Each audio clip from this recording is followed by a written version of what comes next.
भाइयों दोस्तों, मैं मोहम्मद लतीफ़ एडवोकेट शाहजहाँपुर। आज मैं आपको धारा 309 आईपीसी के बारे में जानकारी देने जा रहा हूँ। धारा 309 क्या कहती है, इसकी सिंपल और शॉर्ट परिभाषा मैं आपको बता रहा हूँ। अटेम्प्ट टू कमिट सुसाइड मतलब आत्महत्या करने की कोशिश करना, यानी खुद को ख़त्म कर लेने का प्रयास करना, आत्महत्या करने की कोशिश करना। आत्महत्या करना भी कानून में जुर्म है। लोग सोचेंगे कि हम मरना चाहते हैं तो हम मर जाएं, कुछ नहीं होगा। ऐसा नहीं है। अगर मरना चाहता है तो मर जाए, कुछ नहीं होगा अगर मर गया। लेकिन अगर उसका प्रयास असफल हो गया और वो नहीं मरा, सिर्फ उसने प्रयास किया आत्महत्या करने का और वो मरने से बच गया, तो फिर वो क्या है, कानून की नज़र में दोषी हो गया। वो उसने अपराध कर दिया, कानूनन अपराध कर दिया उसने, और धारा 309 आईपीसी का अपराध कर दिया, जिसमें सज़ा और प्लस फाइन दोनों हैं।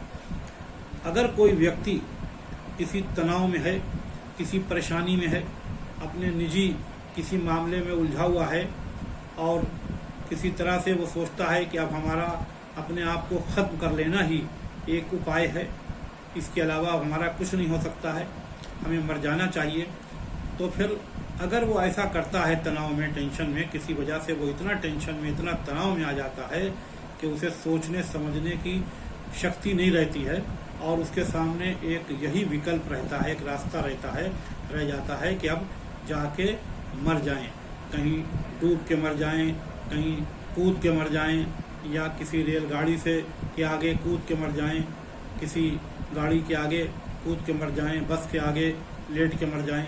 मतलब वो तरह तरह से ये सोचने लगे कि अब हम किसी तरह से अपने आप को, अपनी ज़िंदगी को ख़त्म कर लें, और अगर इस ख़त्म करने के प्रयास में वो बच जाता है तो वो धारा 309 आईपीसी का अपराधी है। एक तो ये तरीका है आत्महत्या करने का। दूसरा, अगर किसी अपराध को छुपाने का, कोई अपराध कर दिया है उसने और वो उसको छुपा रहा है, उसको छुपाने की खातिर वो उस अपराध के से बचने के खातिर वो आत्महत्या करने का प्रयास करता है। जैसे मान लीजिए कोई आदमी किसी अपराध को छुपा रहा है और उसने सोचा कि अपराध छुप जाएगा अगर मैं मर जाऊं, तो अगर उसने फिर ऐसा किया तो ये सज़ा उसकी और भी बढ़ सकती है।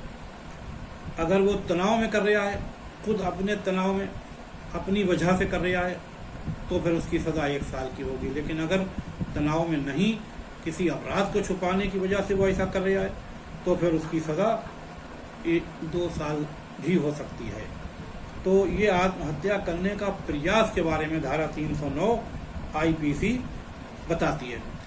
या किसी को कोई ब्लैकमेल कर रहा है, किसी को कोई धमकी दे रहा है कि हमारा ऐसा काम कर दो नहीं तो हम जान दे देंगे, तो अगर वो धमकी दे रहा है, ब्लैकमेल कर रहा है, किसी तरह से ब्लैकमेल कर रहा है कि हमारे ऐसे कामों को तुम करो, या तुम हमारे साथ आओ, हमारे साथ रहो, या किसी भी तरह से वो धमकी देता है, और धमकी अपनी पूरी करने के चक्कर में कि हम जो धमकी दे रहे हैं उससे अगला डर जाए, तब वो ऐसा प्रयास करता है, तो भी वो धारा 309 आईपीसी का मुलजिम हो जाएगा।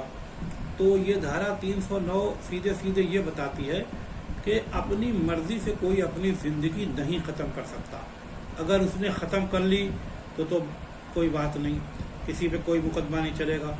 या किसी को धमकी दी उसने कि हम मर जाएंगे लेकिन तुमको फंसा जाएंगे, तुम्हारा नाम लिख देंगे, पर्चा लिख के रख देंगे कि तुम्हारी वजह से हम हत्या कर रहे हैं, अपनी आत्महत्या कर ली हमने या हम करने जा रहे हैं, तो अगर ऐसा भी वो करता है तो जिसके लिए वो पर्चा लिख के रखेगा वो मुलजिम नहीं होगा, बल्कि वो खुद मर जाएगा, ख़त्म हो जाएगा और किसी का कुछ नहीं पकड़ेगा। लेकिन अगर उसको कोई और व्यक्ति डरा रहा है, धमका रहा है, किसी वजह से उसको टार्चर कर रहा है, अगर इस वजह से वो आत्महत्या करता है और वो ख़त्म हो जाता है, तो फिर वो अगला व्यक्ति जो उसको डराता है, धमकाता है या उसको किसी तरह से परेशान कर रहा है और वो इतना परेशान कर रहा है कि मजबूर होकर उसमें आत्महत्या कर ली, तो फिर उस व्यक्ति को सज़ा मिलेगी। और ये व्यक्ति जो है जो आत्महत्या कर रहा है ये तो ख़त्म ही हो जाएगा, इसका काम ख़त्म।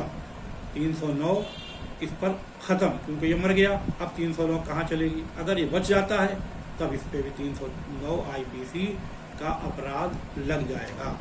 तो ये धारा 309 IPC की सिंपल और शार्ट परिभाषा मैंने आपको बताई।